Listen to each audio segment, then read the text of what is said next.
the dog. He has helped us hunt and find food, helped us travel and transport our goods, looked after our animals, protected us from our enemies, saved us from the cold and from drowning, guided us through even the harshest terrain. He has found a place for himself in our homes. He cherishes us, comforts us, helps us endure loneliness and sickness. He has become our unwavering ally. But what do we really know about dogs? Where did they come from? How have they made themselves so important to us? Today, science allows us to better understand our connection with a species we thought we knew. The most recent discoveries have been truly remarkable.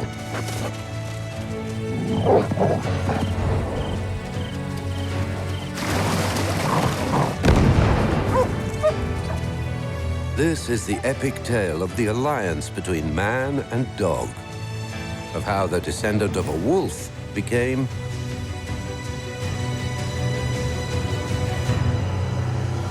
man's best friend.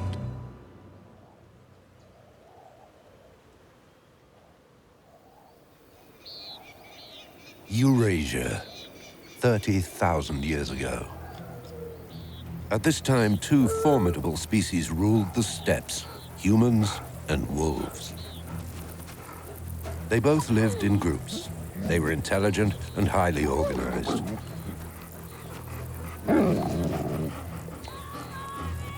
And they knew each other very well. They were the most powerful predators on the planet.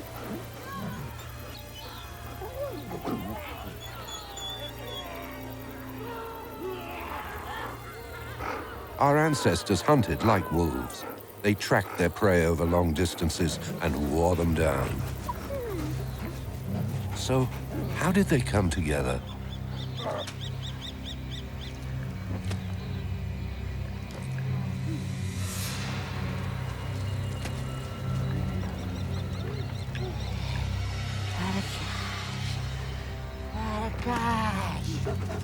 They both liked the same food. Wolves don't attack humans, but they are quite prepared to steal their prey.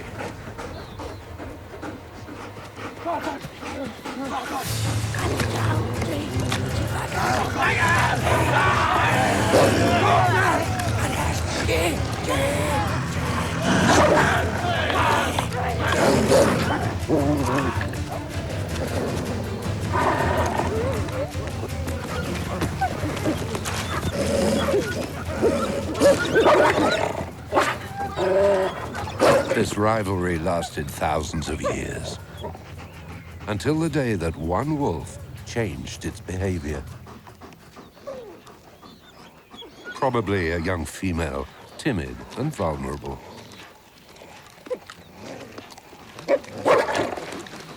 A she-wolf that couldn't find her place in the pack.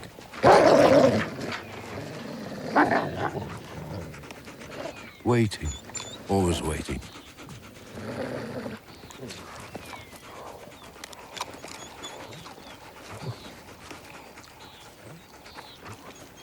One day, the young she-wolf left the pack to get closer to the humans.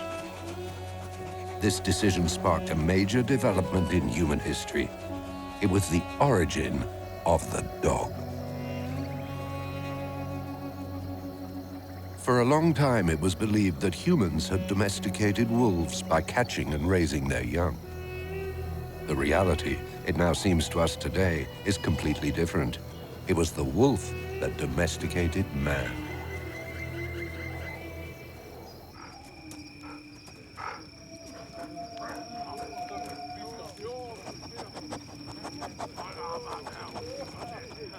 A starving she-wolf, hungry and drawn to our food.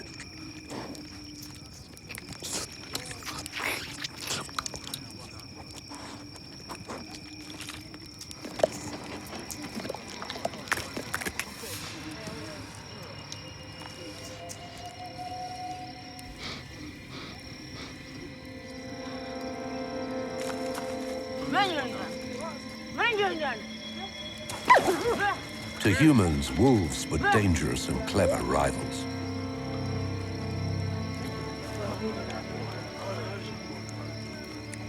They preferred to keep them at a safe distance. And yet, wolves had a great seductive power over us.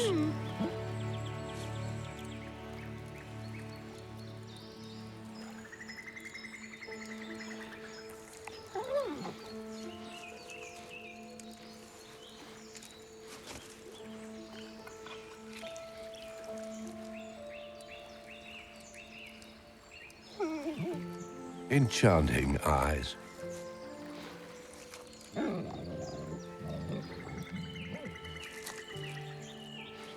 Such touching whimpering.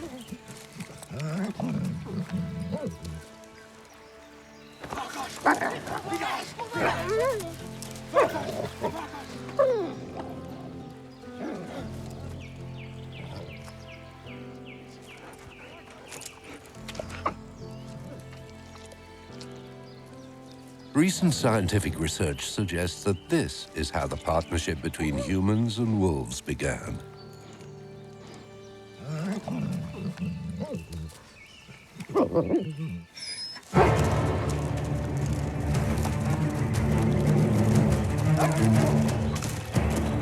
The she-wolf sensed the danger before anyone else.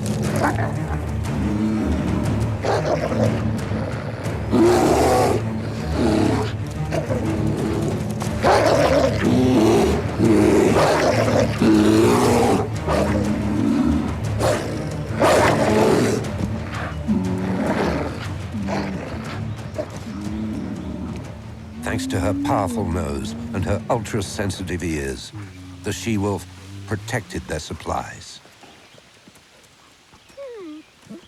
This was the first quality we noticed, their ability to warn us of danger, and it raised so many possibilities.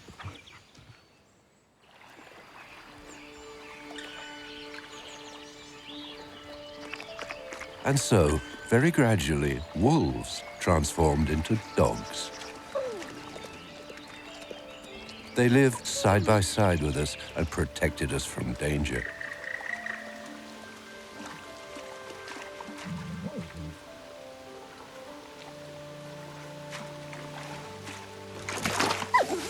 They accompanied us on our travels. They cleaned our camps by eating our leftovers.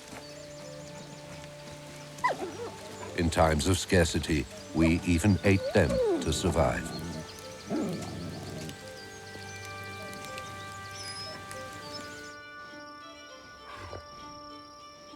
They kept us warm on cold nights.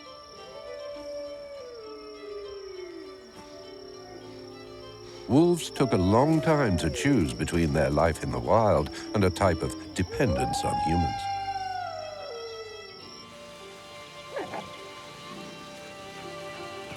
It didn't happen overnight.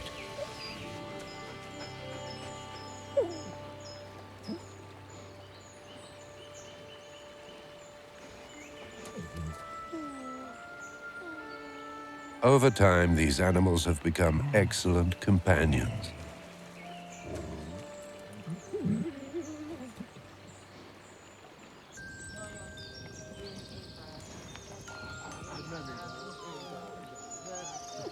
Their young were born among us. The wilder ones might return to the forest, but the tamest would stay with us and give birth to even more docile offspring, and so on. Over generations, a new species friendly to humans would emerge, the dog.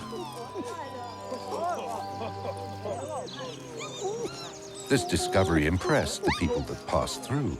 Dogs spread among us as rapidly as the news itself.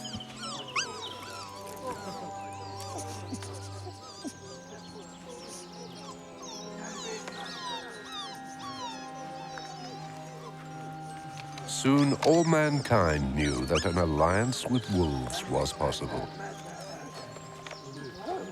But no one could have guessed the extraordinary potential of this partnership. We now know that all the dogs on Earth today, around 1 billion of them, are all descended from a very small number of grey wolves, perhaps only a dozen or so. All of them, without exception, from the tiny Chihuahua to the great St. Bernard. Man and wolf would go on to form an alliance that made them even more powerful and transformed the future lives of our two species.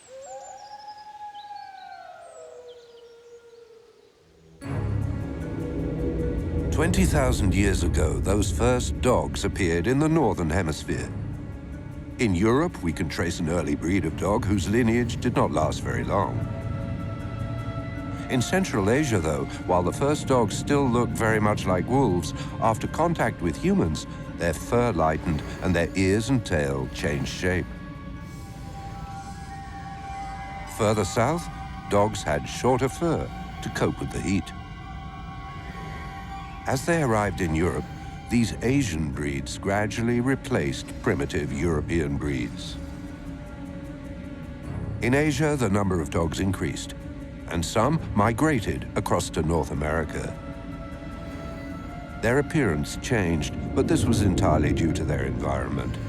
Humans had not yet discovered they could alter them by selective breeding.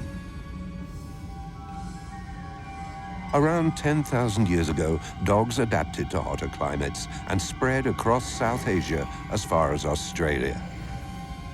They would also migrate to South America and Africa. Dogs soon accompanied humans across the planet. At this point, our partnership led to a truly surprising development.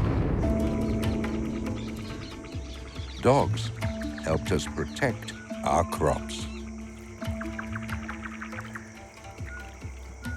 This is Karnataka, a remote region of India where rice, peanuts, and bananas are grown all year round.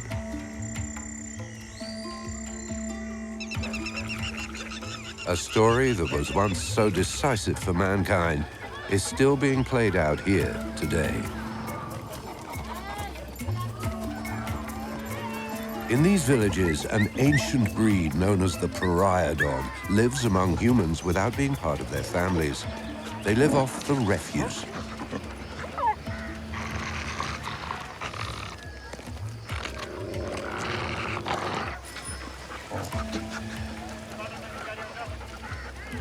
This is the surprising story of one of them, a yellow dog with white paws. He doesn't have a name. He doesn't belong to anyone. White Paw was born in these streets and has always had to manage on his own. If he could, he'd live in a house. He's always on the lookout for any opportunity to get some food. But be careful, there are risks.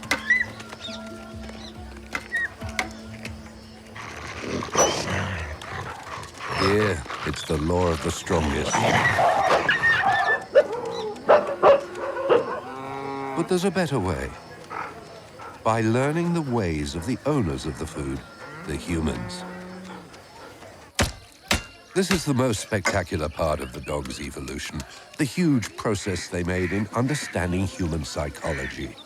They developed this ability by observing human facial expressions, working out who is dangerous, who is kind, learning people's personalities and gauging their moods.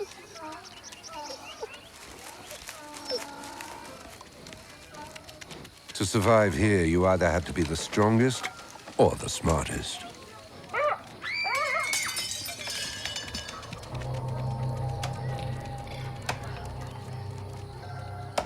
Every day, White Paw leaves the village for the surrounding fields. A long time ago, he noticed the peculiar behavior of the farmers. When animals invade their fields, the men chase them away.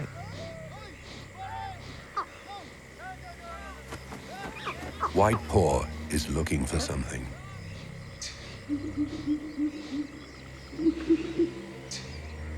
The gray langur monkeys are coming down from the mountain.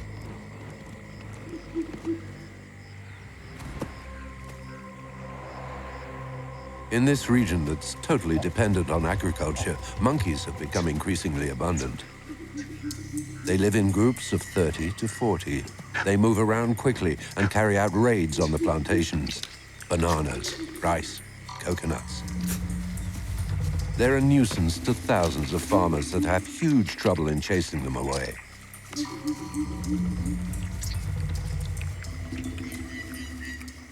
To protect their crops, people organize monkey patrols.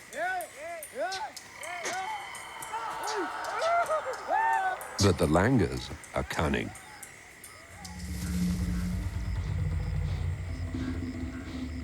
White Paw has learned to detect them from a distance, and when he finds a group, his predatory instinct kicks in.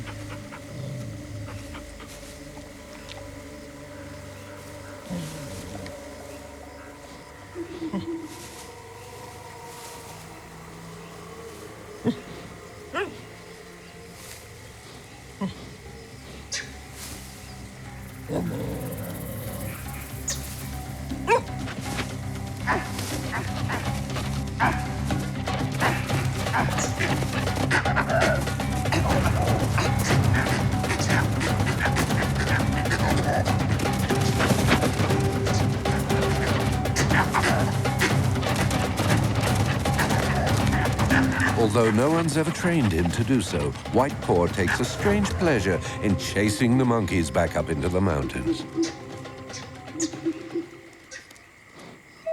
Until the day when a farmer spotted the yellow dog.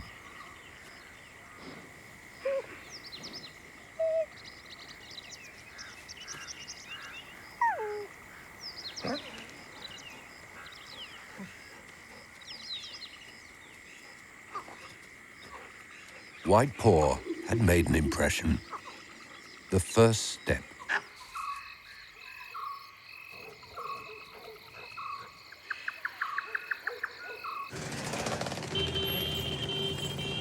Despite everything, villages offer him relative safety.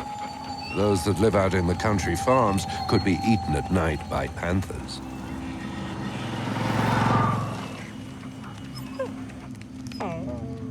All free-ranging dogs know that in a human home, life is more comfortable. There's always food, affection, warmth.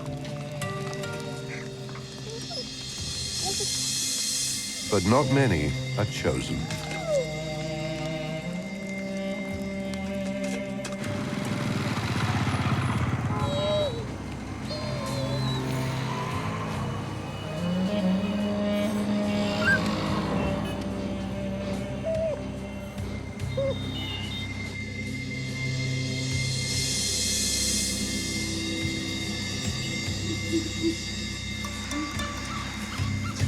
This morning, 3 groups of langurs arrived before dawn. Numbering more than 100, they attacked the large rice field.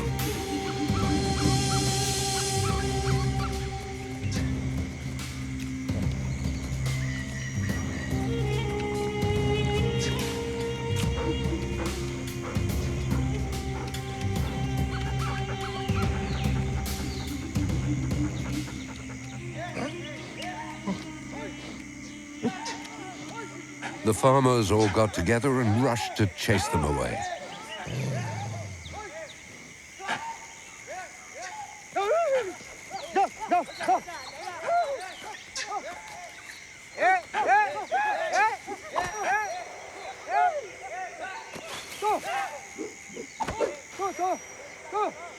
But this monkey raid was too visible, too obvious. Something wasn't quite right. The farmers were completely focused on the coconut trees without realizing that behind them, another group was pillaging their banana plantation.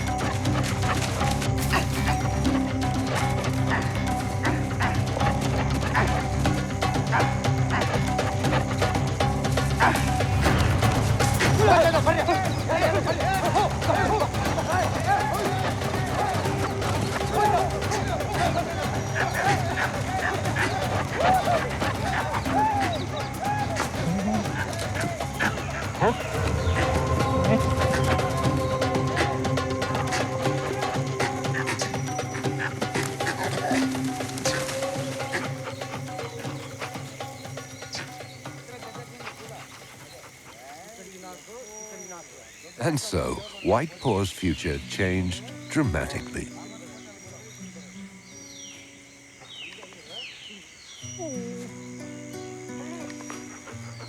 He found a home and was given a name, Ramu. He's fed every day now, and he also wears a collar. More comfort, but less independence. A trade most dogs make if they're given the choice. This story of White Paw really tells a much broader tale which played out a long time ago. From the moment we began to cultivate the first crop fields, dogs enabled us to protect our harvest. They kept away all the wild animals that wanted our wheat, our rice, or our barley. There were a few monkeys, but mainly lots of herbivores, deer, sheep, and cattle.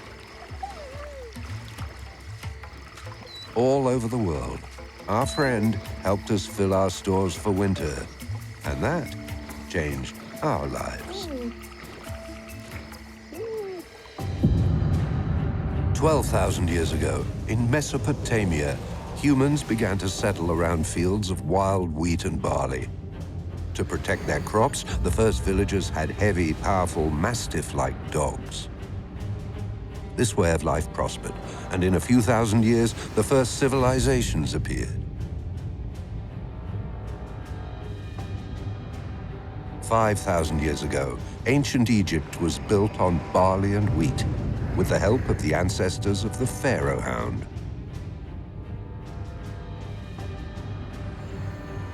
In ancient Greece, it was barley with the ancestors of the Molosses, and their sense of smell, their vigilance to all threats, and the strength to fight off any pillager. In India, it was rice, thanks to those pariah dogs. In China, and in Japan, too. In Central America, the Mayans had corn, with help from the ancestors of the Mexican hairless. In Italy, the Roman Empire grew built on wheat, with the ancestors of the Mastiff. By crossbreeding, we began to select them to meet our needs. Around 3,000 years ago, the first man-made breeds appeared. Like the Maltese. Little dogs specialized in fighting rodents in the ports of the Mediterranean. They also conquered the hearts of men. They were the favorite breed of the Roman Emperor Claudius.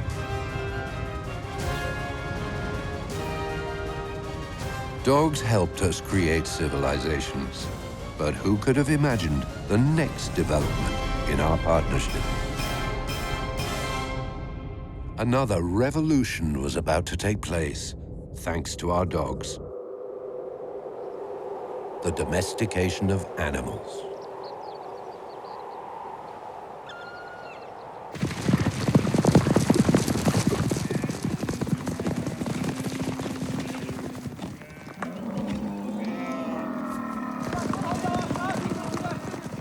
For more than 20,000 years, dogs hunted all wild animals and chased them away from us.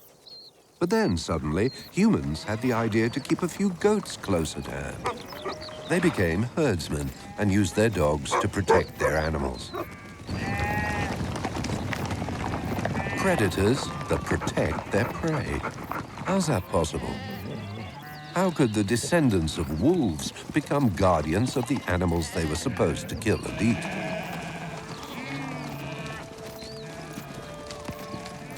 Humans developed a very effective method, a method that is still practiced today on the great steppes of Mongolia.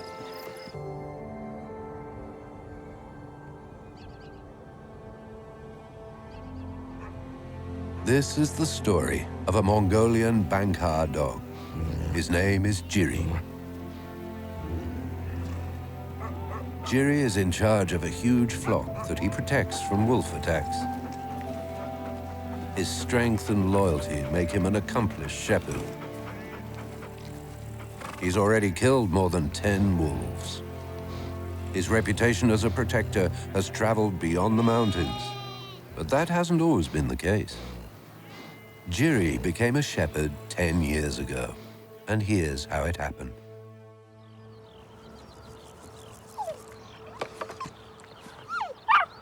Jiri was just 2 months old. He'd just been separated from his mother. A traumatic shock, but one desired by his owners.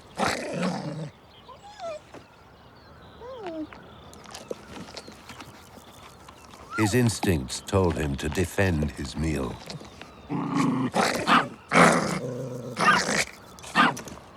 It was precisely these instincts that his owner wanted to overcome. First lesson, don't bite the hand that feeds.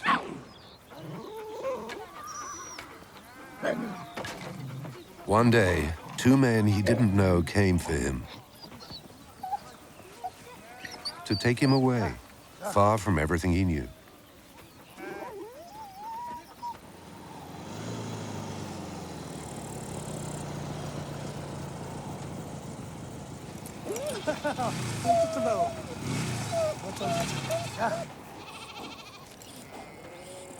Where were his brothers and sisters? He needed affection.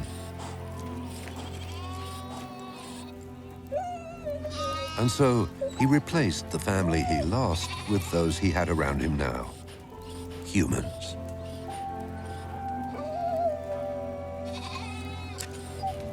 Now it was time for his most difficult challenge, his natural prey. Lambs. The finest food. But he couldn't touch it. It was absolute torture. Every day for weeks.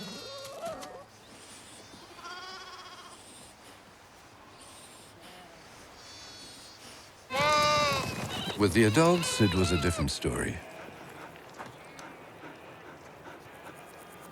The black ram knew exactly what he was dealing with, a young predator.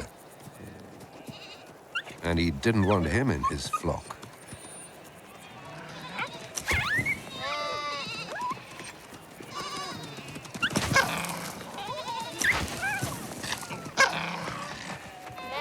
That black ram would become his worst nightmare. Meanwhile, he would have to get used to smelling like ram's droppings, one of the humans' ideas for getting the flock to accept him. Jiri gradually understood that his family took care of the flock. He copied them.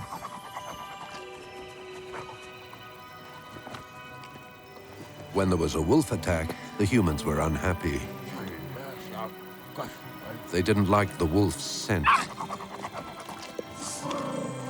Jiri understood that the wolf must be fought. On the other hand, when the flock was calm, his family was happy, and he liked that. All Jiri wanted to do was to please his human family and receive their affection in return. By observing people, Jiri learned what he had to do to make them happy. Staying very calm when they're performing a ceremony, not protesting when they baptize you and put ribbons on you.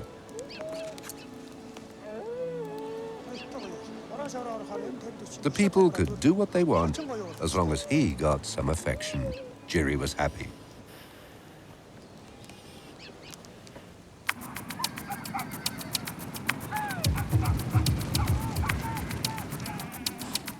Jiri is now 6 months old, and a series of tests await him to complete his apprenticeship.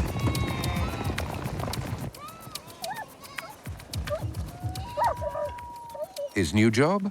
Watching over the flock while the humans are sleeping.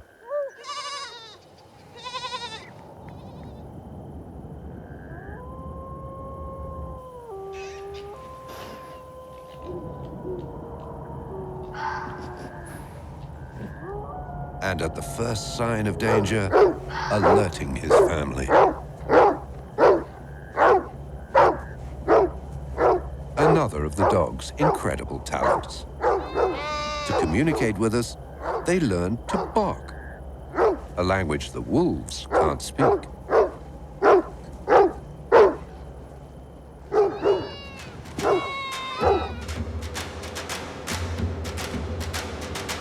Jiri is about to learn the most important part of the job.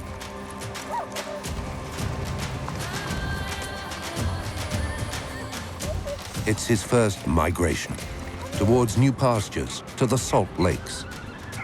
No more fences, no more protection, just wide open spaces and hundreds of sheep and goats to protect, including the black ram.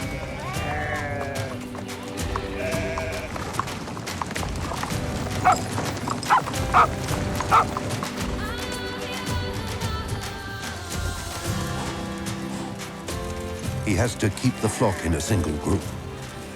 Bring back those that try to escape. Urge on those that don't want to advance. And always, without a moment's pause, always watch over his flock.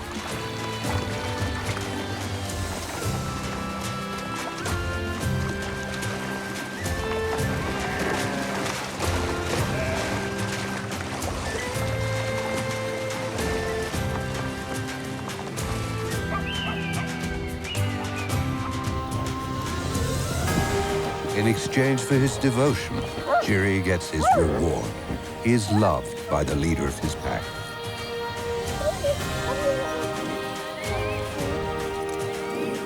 That's the unwritten contract that binds the shepherd and his dog. Now that Jiri has their trust, he can guide the flock even when the humans aren't there. His hunting instincts have been transformed into an instinct for protection. The flock have accepted him, even that black ram.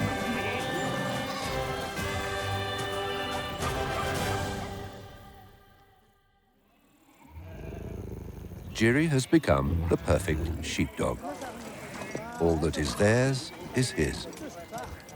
In winter, sometimes he spends weeks all alone without anything to eat. In rare circumstances, he's allowed to eat a member of the flock, ideally a black ram.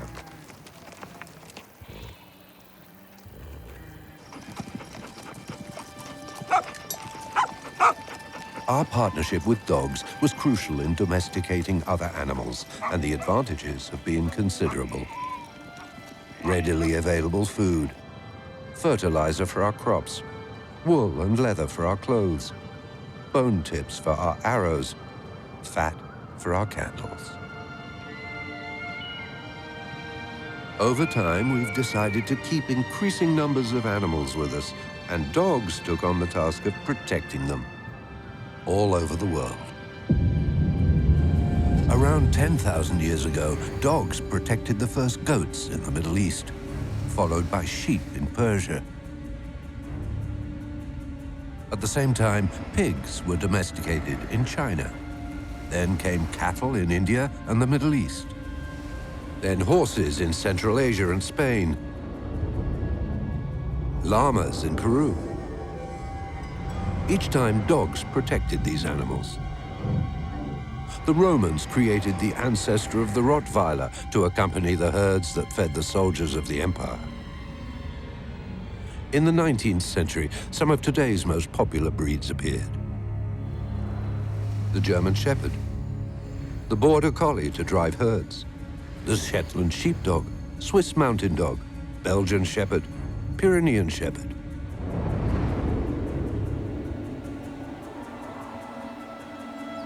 More recently, we've even discovered a way for dogs to be adopted by non-human families. Dogs like the Pyrenean Mountain Dog are raised with the lambs from birth. At 2 months, they're placed in the flock alone. Away from humans, the puppy accepts the sheep as family.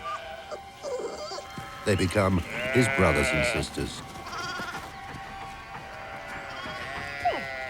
While some dogs become sheepdogs to guard people's livestock, others utilize their predatory qualities to help them eat.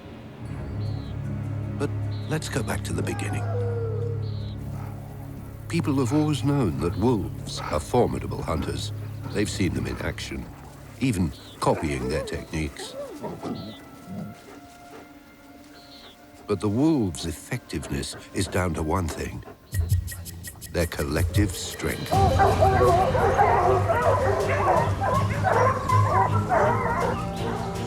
And so humans created powerful packs of dogs. Dogs that are obedient to humans, but capable of transforming into a group of organized predators. Tame dogs that are capable of unleashing their inner wolf. How have men and dogs managed to create this remarkable alliance? To understand, here's the story of one of them, a black and tan hound. His name is Forban. He also has light patches above his eyes, like all black and tan hounds. At 2 months old, Forban was placed in a litter of tricolour dogs. 5 siblings, all older, stronger, and heavier than him. Unlike the others, pack hounds keep to themselves their entire lives. Like wolves. Humans give them food, monitor their health, but they don't try to adopt them into a human family. Forban's family is the pack. He must obey the law of the pack. But how can he integrate in a group where he's always the weakest?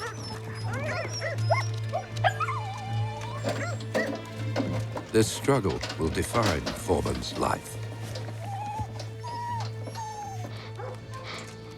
Forban is now 2 years old. The time has come for him to join the big pack. A critical day for him. They number about 100 and have lived together for many years. Forban is the new arrival. Impossible to go unnoticed. They all want to look at him. Smell him. It's a risky moment.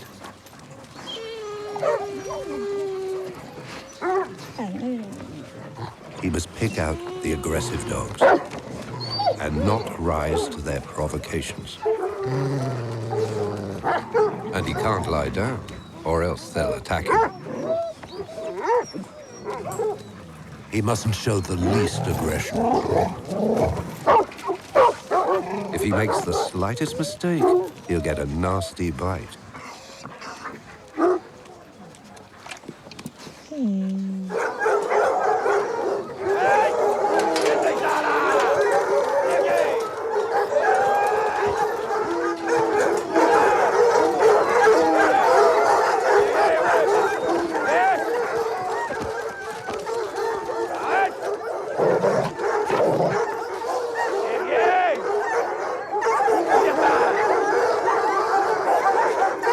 They all want to be the first to the meet.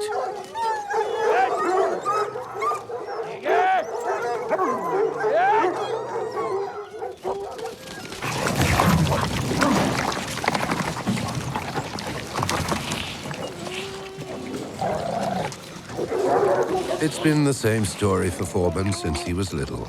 He'll eat after the others. It's more sensible. He takes up a discreet place. But it's clear that his place in the pack is not a very comfortable one.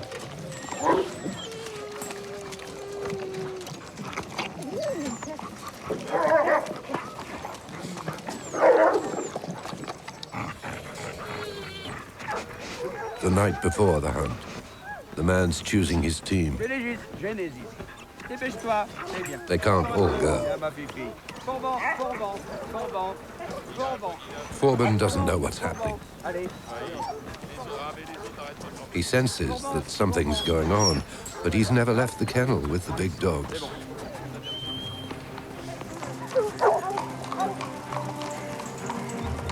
But today his deepest nature will finally express itself. Being the descendant of wolves, his sense of smell, his cunning, and his intelligence will all be unleashed on the hunt.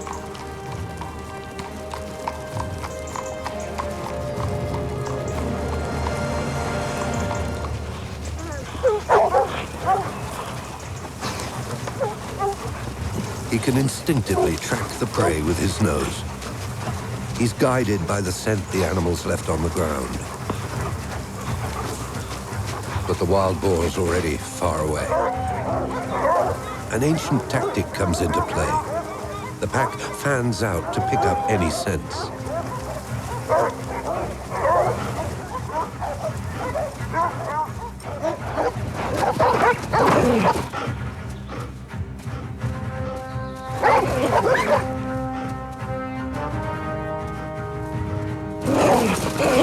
The dogs follow the boar's scent for several hours. Meanwhile, the boar has a plan to scatter his pursuers. He mixes with the other boars, rubs against them, mingling their scent. Forban knows instinctively how to work as a team to thwart the boar's plans and tire him out.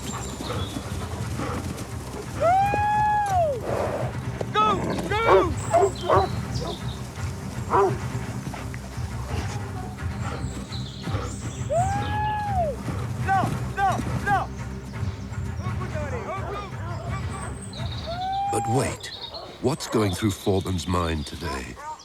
He's giving in to another urge, even more powerful.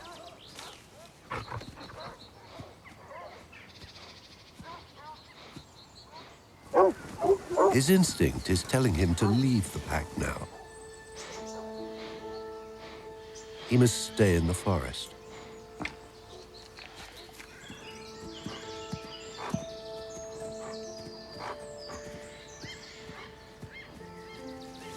Why is Forban doing this?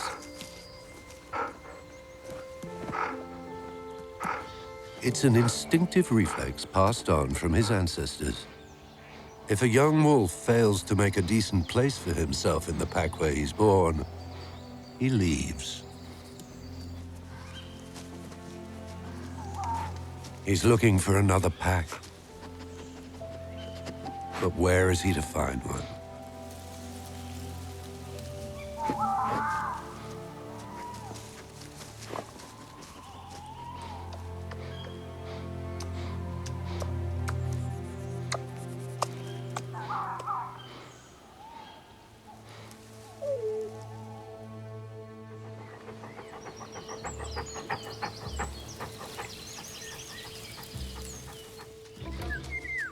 This morning, his instinct tells him there's a good meal waiting at the kennel. Better go back.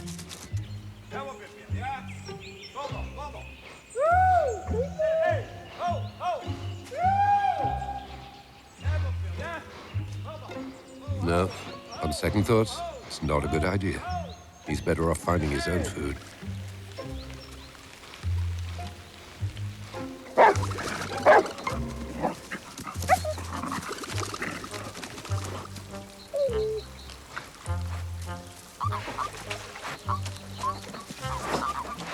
But there's nothing to eat. A nice meal does sound good when you're hungry.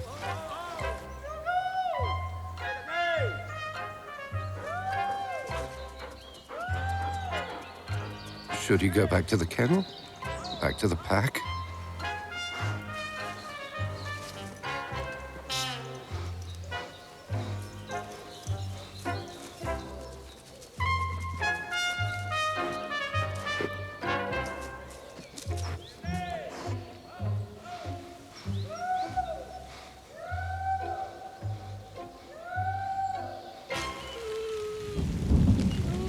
For days, Forban has wandered through the forest in search of a non-existent pack.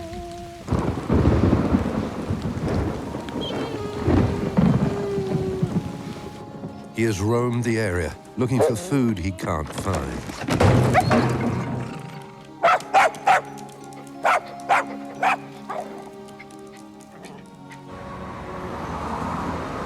Forban can go a little while without eating. But how long can he remain alone?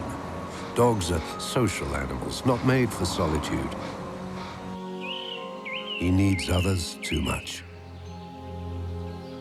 Eventually, Forban made his choice, and the man knew exactly where to find him.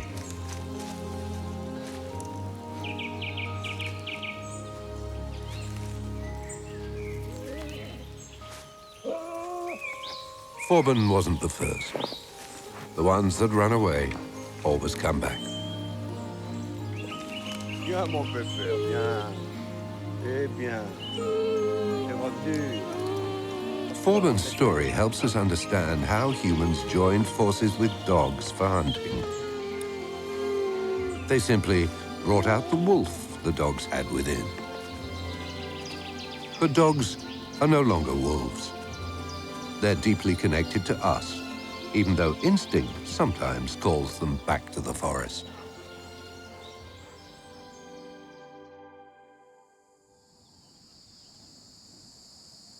Many years ago, before the invention of firearms, hunting with hounds proved to be a tremendous improvement in capturing all kinds of prey.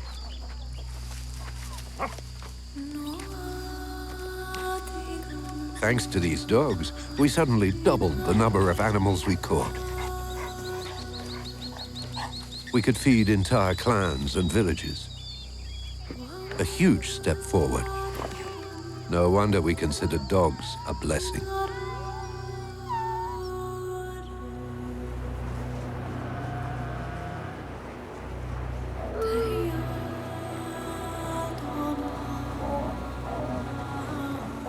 Thanks to them, we could survive the long glacial winters. When meat became the only food available, they allowed us to obtain important reserves by catching these large mammals.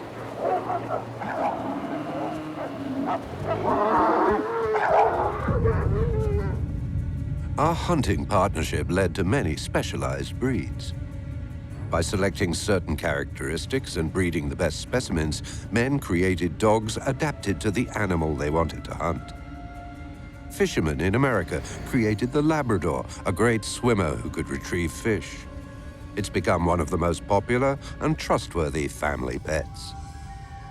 Scottish miners created the Yorkshire Terrier to hunt rats in the mines. This highly affectionate little ratter is now found on sofas in smart living rooms. Reverend Russell created the Jack Russell Terrier. Its short legs allow it to slip into foxes' dens. In France, the poodle was created for hunting ducks, completely at ease in the water thanks to its waterproof coat. In Germany, the Dachshund was bred to flush out badgers, a highly intelligent society dog that can easily take over a household. In Russia, a high-performance greyhound for hunting wolves and bears, the Borzoi. The Babylonians created the ancestor of the Great Dane for hunting boar. It would become a gentle giant. In the Middle East, for hunting hares, the family of greyhounds appeared. Salukis, Afghans, Slugis, etc. They became the hunting companions of the people of the desert. In China, the Chow was bred to hunt wolves. In Japan, the Shiba Inu for hunting rabbits and birds. It has become Japan's favorite pet dog. Terriers, scenthounds, pointers, retrievers, a wide range of breeds adapted for each type of hunting. Then, people realized that they could improve some of their dog's abilities, starting with their sense of smell. This nose is, in fact, a very long, moist hoover, at the end of which is a huge mucous membrane, a pleated sheet of 120 square meters, situated at the back of the nasal cavity. The human membrane is only 20 square meters. 300 million nerve cells capable of identifying every molecule of scent, and a brain capable of memorizing every combination in existence. In other words, when it comes to identifying smells, dogs are true prodigies, even from birth.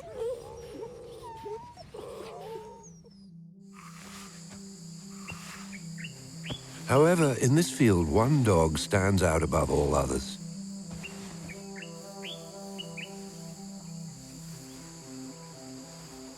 A legendary dog known the world over.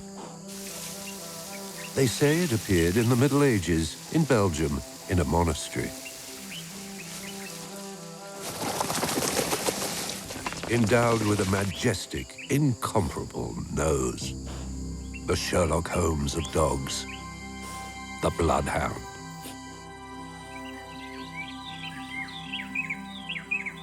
His name is Lux, and his partner, John, is a ranger.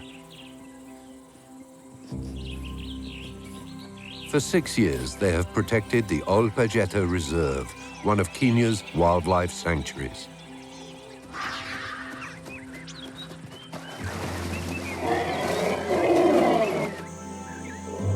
Today, the reserve is home to hundreds of elephants and a handful of the last few rhinoceroses in Africa. Animals that have the misfortune of carrying a fortune on their bodies.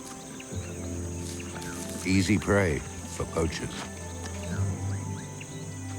Traffickers have slaughtered thousands of animals here without being caught. They're prepared to kill them and cut off their heads for the ivory that is so highly prized in China. For the last 6 years, Lux has successfully tracked down dozens of them. Nowadays, Lux is a tired old dog. It's time for him to hand over to a new hero. For the end of his career, John has planned an important track for him.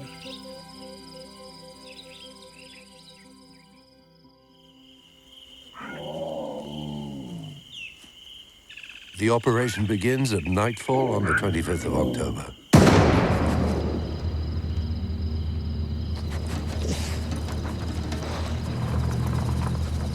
Eight hours later, Lux is on the scene. The fugitives have left their scent on the ground.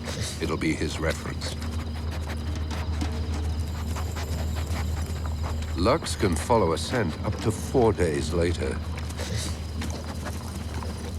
8 hours for him. It's as if they just left. Everyone depends on his work. At the rear, a young female observes Lux's movements attentively. Her name is Sufi, and she's the dog squad's newest recruit.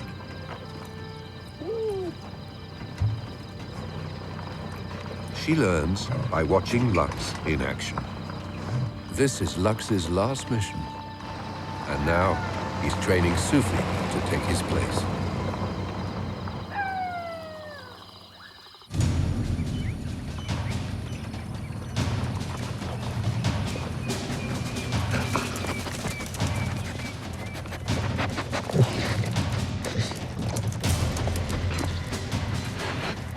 Lux doesn't hear anything.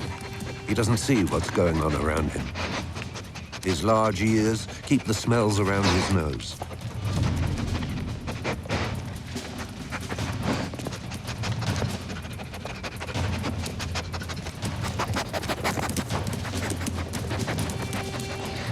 Lux is relentless.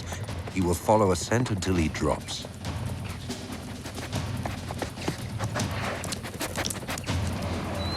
Sufi doesn't take her eyes off Lux's work for a second. The team is also accompanied by Doggo, a Malinois. Better to keep him on your side. Doggo has been trained to attack. He's the one that normally finishes the job. The trail Lux follows is like a dotted line in a particular color. But there are thousands of dotted lines, of all colors.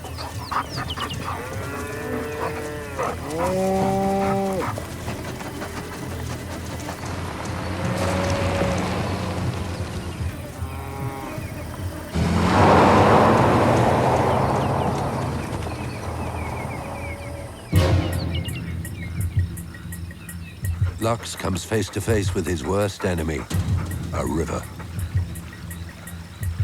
Now Sufi must learn one of the hardest parts of the job. There are no scents on the water. They slid across the surface and were carried off by the current.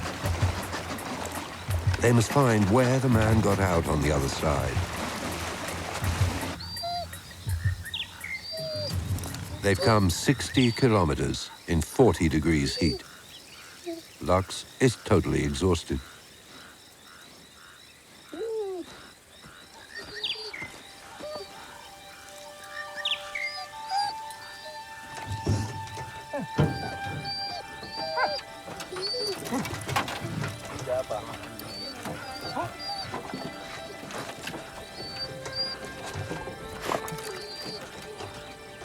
It's Sufi's turn.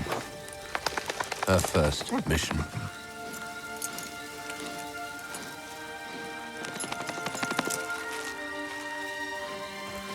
She analyzes the molecular composition of the scent and lodges it in her memory.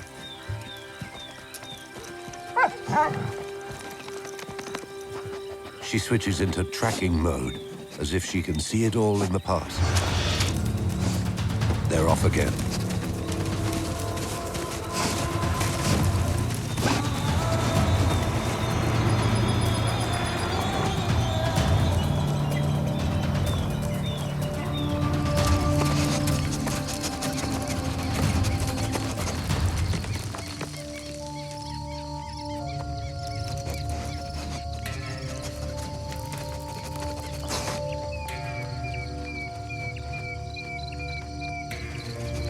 He came through here and left another kind of trace. Blood. And everyone's blood smells different.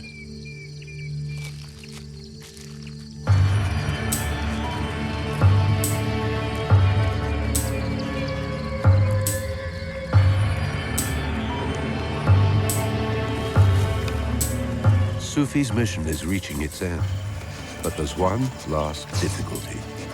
The fugitive escaped on a motorbike. The scent of his feet has vanished.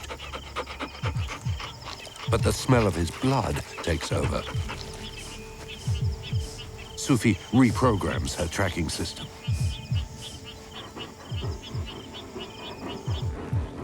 He's close.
The training is finished.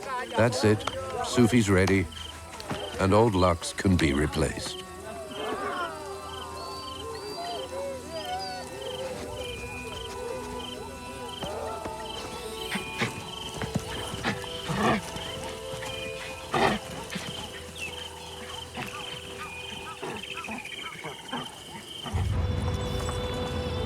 Lux is retiring, but he leaves behind an incredible record. In the Old Pagetta Reserve, poaching has fallen more than 80%. Thanks to him and Diego. These guys are really good at their jobs, and poachers fear them. Thanks to them, the elephants of Old Pagetta can sleep easily once more.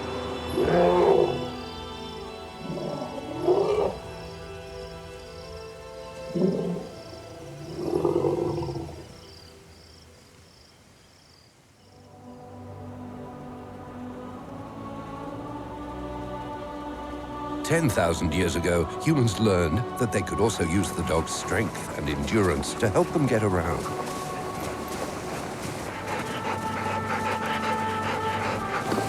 In Siberia, they invented the first form of fast transport, the dog sled.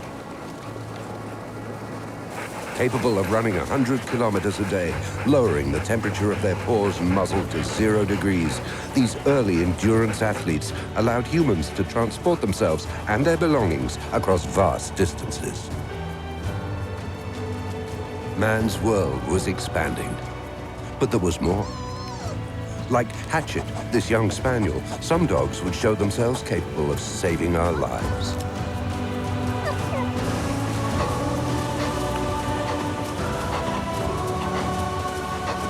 Nowadays, they're trained to come to our rescue, in the mountains, in the sea, or even in buildings reduced to rubble by earthquakes. Rescue dogs. Still the same motivation. Pleasing their humans, seeking their presence, offering their smell, their hearing, their endurance, their night vision, their courage.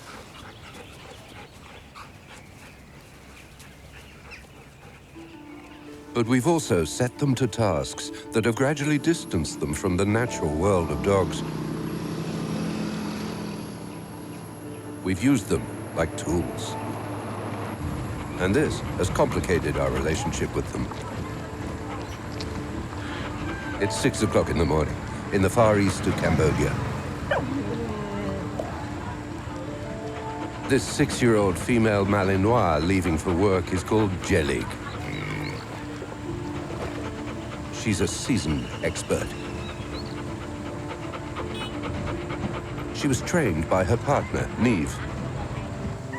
For many years, Jelig and Neve have undertaken a monumental task, clearing the country of the landmines and unexploded bombs that still litter the ground.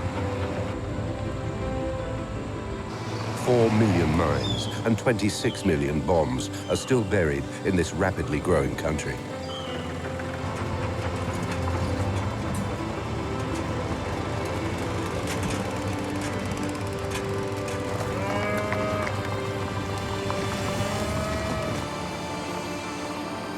Thousands of people have repopulated incredibly dangerous areas.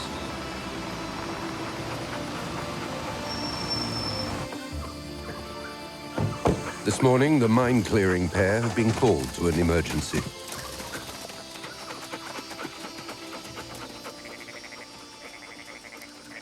A farmer has uncovered a cluster bomb. If one is found, that means others will be nearby. Jelig knows exactly what is expected of her. And if she finds a few bombs, she might get a reward. Maybe even get to play. With all these curious bystanders, it's difficult to set up a secure perimeter. It's still an extremely dangerous situation.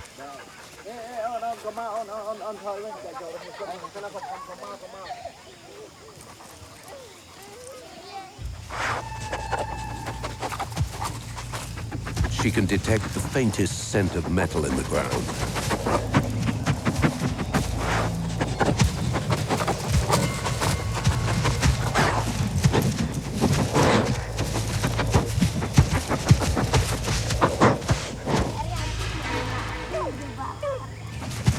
Here's one, right here, but it's buried deep underground.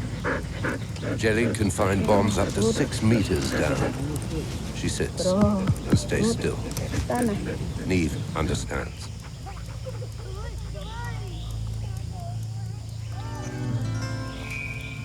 Her dog would like a reward, but that's not allowed. Not on duty. 40 years ago, a huge cluster bomb scattered its explosives here for dozens of meters in all directions. They were buried in the wet ground, and now they've resurfaced. There's another one. This one is much closer to the surface. Be careful. These little bombs look like toys. It's playing with them that leaves children killed or maimed. During their career, Jelig and Neve's partnership has undoubtedly prevented hundreds of deaths and at least as many horrific injuries. We can clearly understand Neve's motivation, but what about the dog? Since she was a little puppy, Jelig has spent her days sniffing around for bits of metal in the ground. At school, she was rewarded when she did well. But work is different. No more rewards. Jelig is giving up. She doesn't want to work anymore. She's burnt out. She can't go on. Neve knows what this means. If Jelig can no longer work, she'll be taken away from her.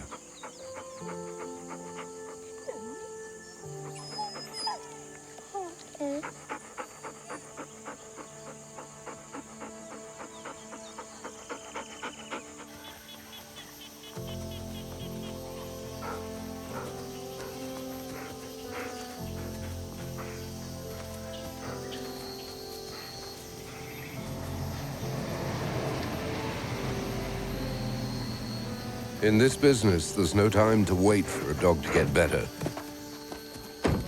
Jelig is replaced by a younger female, still full of enthusiasm.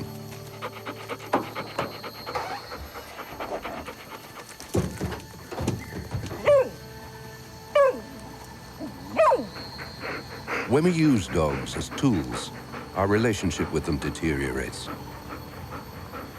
When the emotional bond is neglected, the dog loses its reason for living.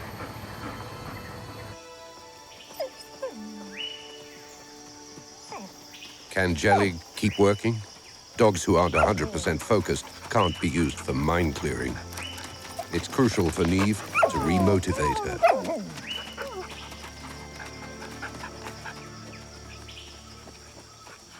But how do you restore the relationship between human and dog? It's simple and beautiful. By taking time to share affection, play together, do nothing together. By being there by each other's side, present, caring, nourishing the bond that has united us for thousands of years. We couldn't have formed this partnership without reciprocity. On the other hand, when dogs are aware of their own usefulness and the loving bond is maintained, they're capable of doing incredible things for us. One of these wonders has come to the aid of people in distress.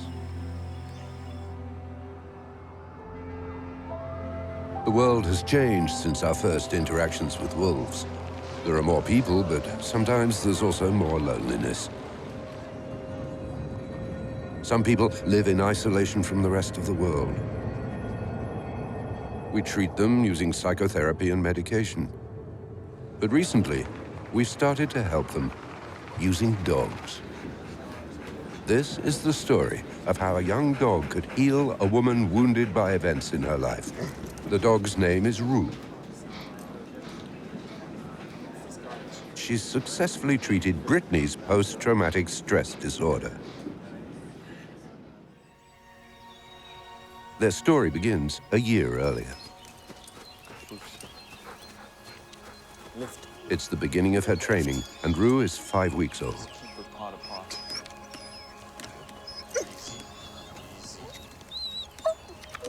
Let's go. Nice and easy. Let's go. She must keep her balance and not fall. Easy. Step. Come on. Cross. The man's voice reassures her. Let's go cross. Good cross. Easy. She's going to fall. Easy. No? Easy. He's there to help her. Come on. Easy. Cross. Wait. Wait. Easy. She must Wait. take time to do these tasks properly.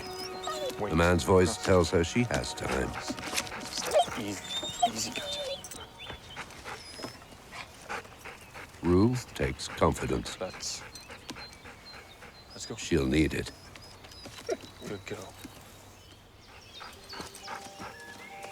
Rue is now 10 months old. She's ready. Her healing power is within her. Come on. Let's go. A young woman is waiting for her. See. Thank you. You're welcome. Thank you very much. The dog's eye contact triggers the release of oxytocin in her. The woman feels something. She's touched. Rue studies her face. She can feel her tension. You want to take her for a walk? Absolutely. Go for it. Hey, what's up? Let's go. Come here. Hey. We now know that oxytocin, the hormone that is released when people have contact with dogs, stimulates attachment. The simple presence of the dog makes her happy. And this happiness is transmitted to the dog, who also produces the same hormone, a virtuous circle. A bond is forming. An awful story brought Brittany into contact with Rue today. She suffered a traumatic episode in her own unit in the Canadian Army that cut her off from everyone else. Since then, she's lived alone and speaks to no one.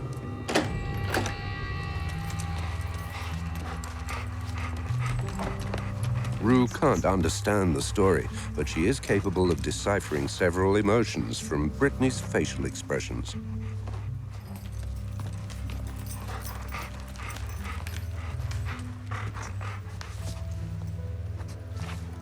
Suffering, fear, and shame.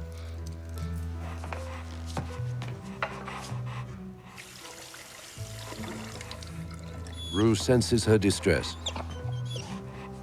but remains the same as always. Good weight here. Ready for a good meal, or to share a moment of affection. Seats. Rue's brain is perfectly equipped to understand Brittany's emotions.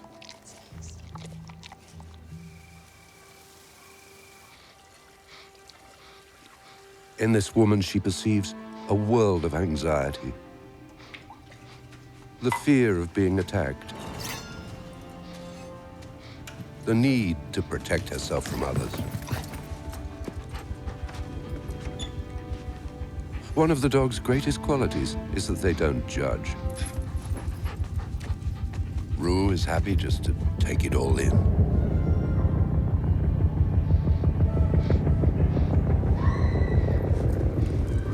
But how far does it go?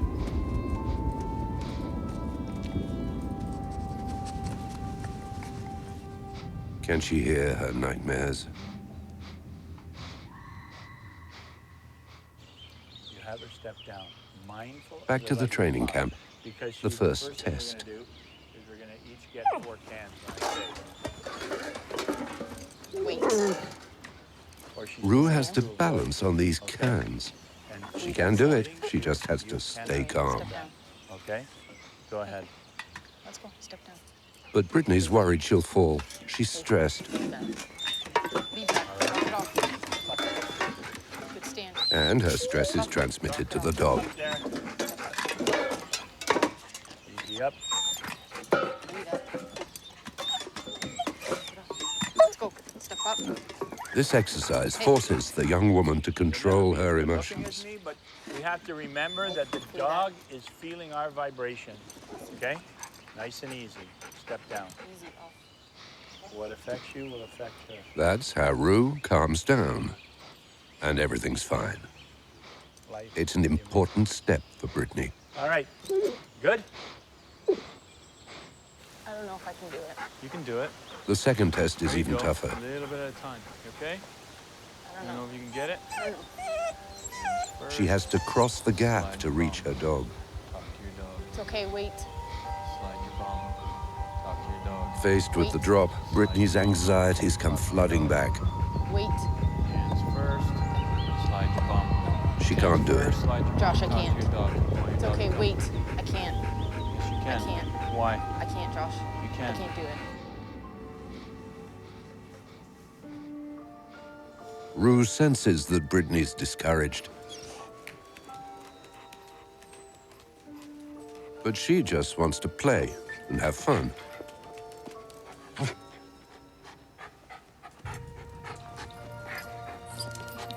Every day, Rue needs to play, to be fed, taken out, cuddled. Simple needs that force Brittany to take care of Rue. This helps connect her to the real world, and her dog loves it too. You want Rue to come to you? Show you the way? Okay. You want Okay. Rue to come? Yeah. Okay. Rue. Nice and easy. Let's go. Easy. To help her companion, Rue takes the risk of crossing the beam. Wait. Okay? Keep moving. Here, push. Keep talking. I'm here. Push. Moving. Leave that. Keep Okay. moving. Easy. Easy. Talk to your dog. Easy. Good. Rue shows her the way. Keep moving. Keep She talking. takes on the Good. responsibility for her. Okay. I'm here. Push. Brittany can do it, Wait. Very good. with a little help Wait. from her There dog. you go. Nice work. Good. Wait.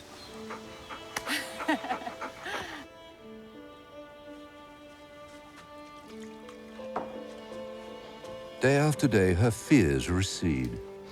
Brittany has a renewed sense of confidence. Her dog watches over her, listening out for her moments of weakness. with constant vigilance, she protects her.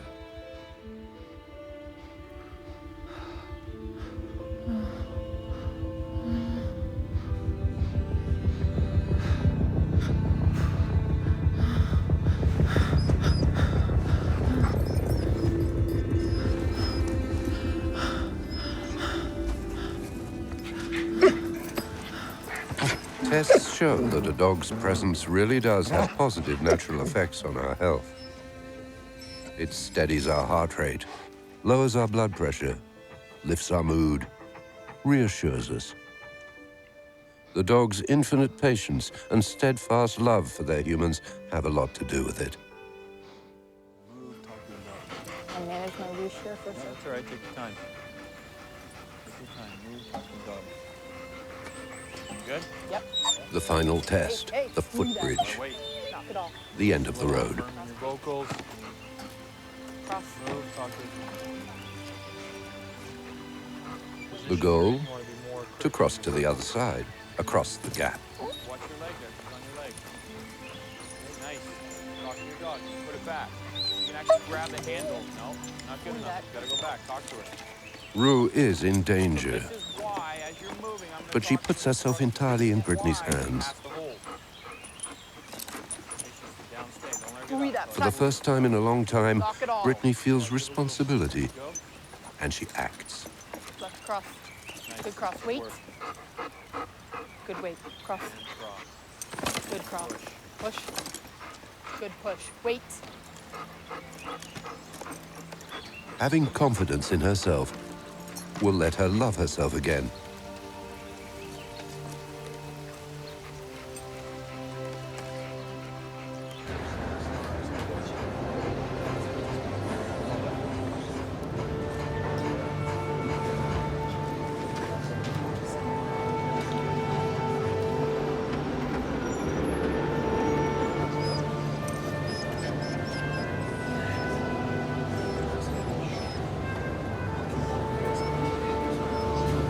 This experimental therapeutic method has already had some surprising results. In a few weeks, Rue has enabled Brittany to return to a more or less normal social life.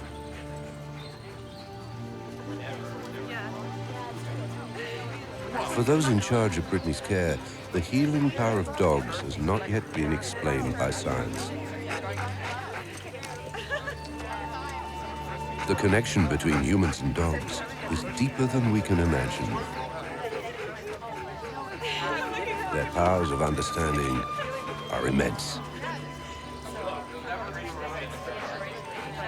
They're capable of pulling sufferers out of their distress. They're incredibly strong companions. A mutual love has grown between Rue and Brittany, a bond that makes the future look very bright.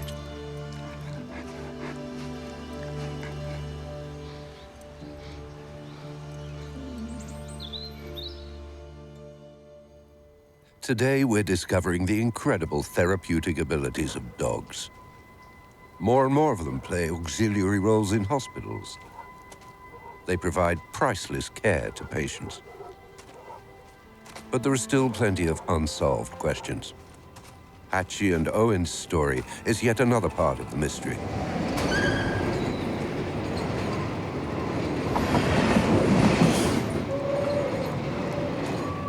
We have an emergency rescue of a dog collapsed on the railway track. It begins on a winter night in a London suburb. Yeah, I can take that. Can I get the postcode? Yeah, I'll send it over now, thanks. You're okay. It's okay. Good dog. Really good.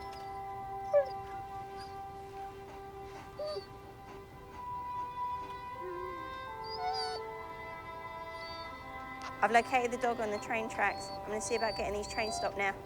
Many thanks.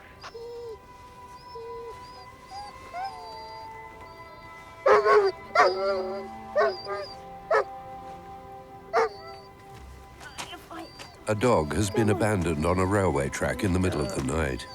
Someone wanted him dead. That's it. Good dog.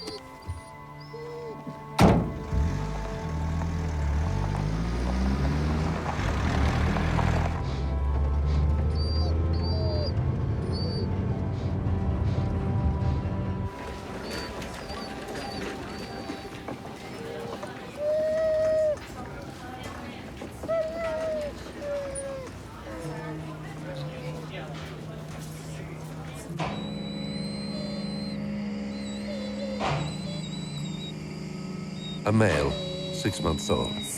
He has broken bones all over his body from his mistreatment.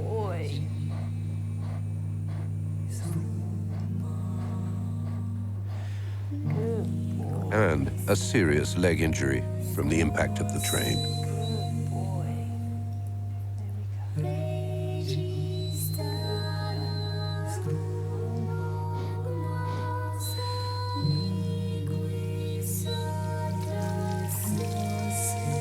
They have to operate on the dog for him to survive.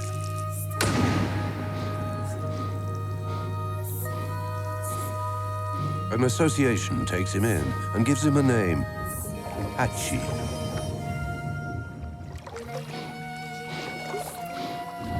But what can they do with this lame and traumatized dog? Can he ever trust humans again? Who would want him? The association posts a photo on Facebook. Let's take your pulse first of all. Just checking you're alive. Yeah. You know. In Surrey, a boy named Owen is suffering from a rare muscular condition. Just gently, just like a sort of... Suddenly, he finds himself faced with a new challenge. Down here. A growth spurt has caused his whole face to change. Yes, as he always is. The other kids at school are teasing him about it. Owen's beginning to understand he's different. Right. Okay. Love you. He has to struggle with loneliness, despair even. Night, buddy. Night. And that's when Owen's family sees that photo of Hachi and decides to give it a try.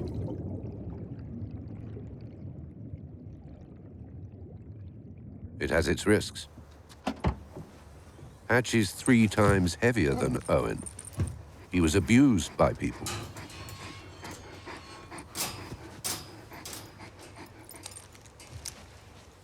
Will he be a good dog?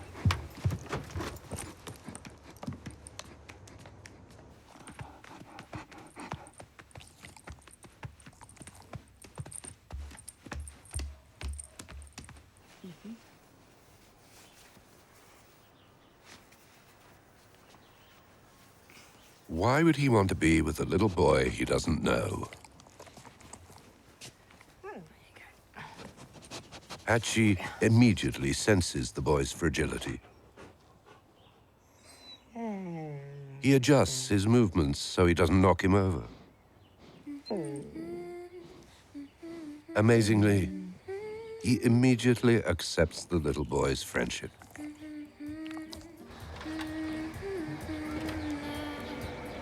Hachi.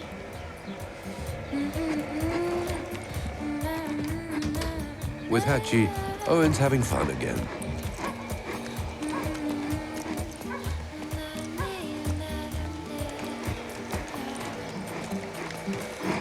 With Owen, Hachi's rediscovering his love of life. Hachi.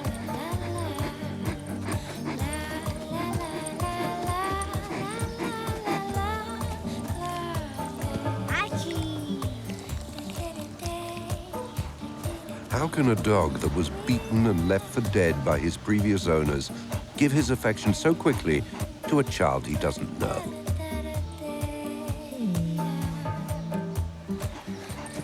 This story of Hachi and Owen reveals an uncomfortable truth. Even when a dog's been mistreated, he continues to trust people, to love them even, and to crave the least sign of affection.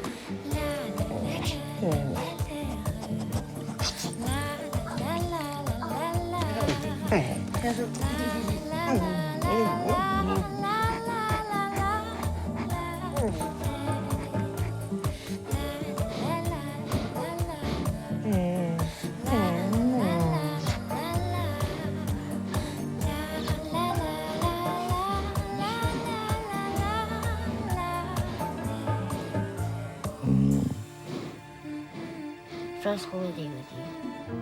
It's been amazing. And it won't be the same without you. I love you, buddy. You're the best.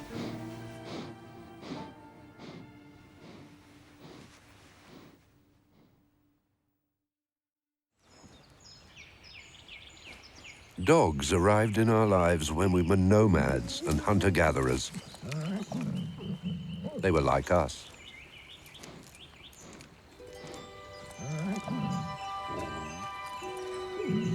They won us over and made a place for themselves at our side.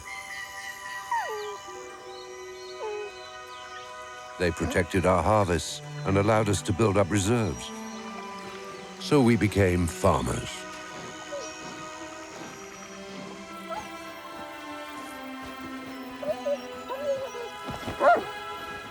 They agreed to protect other animals for us.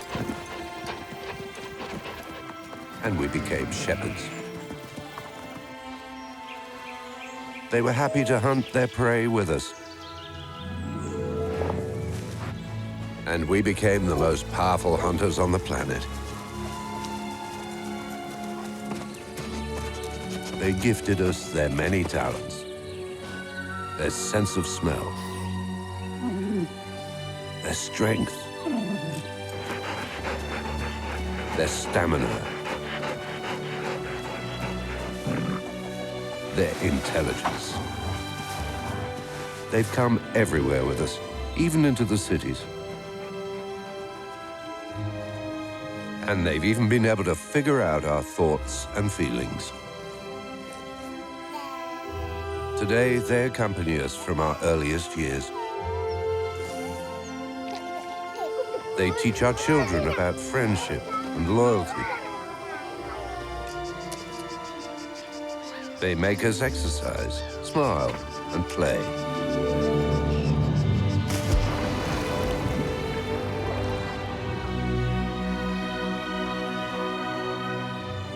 Loyal in the good times as well as the bad. They follow us into our golden years and console us in the loneliness of old age.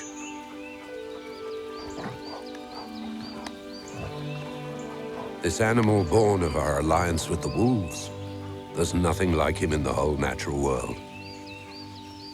With his unconditional love, he truly is man's best friend.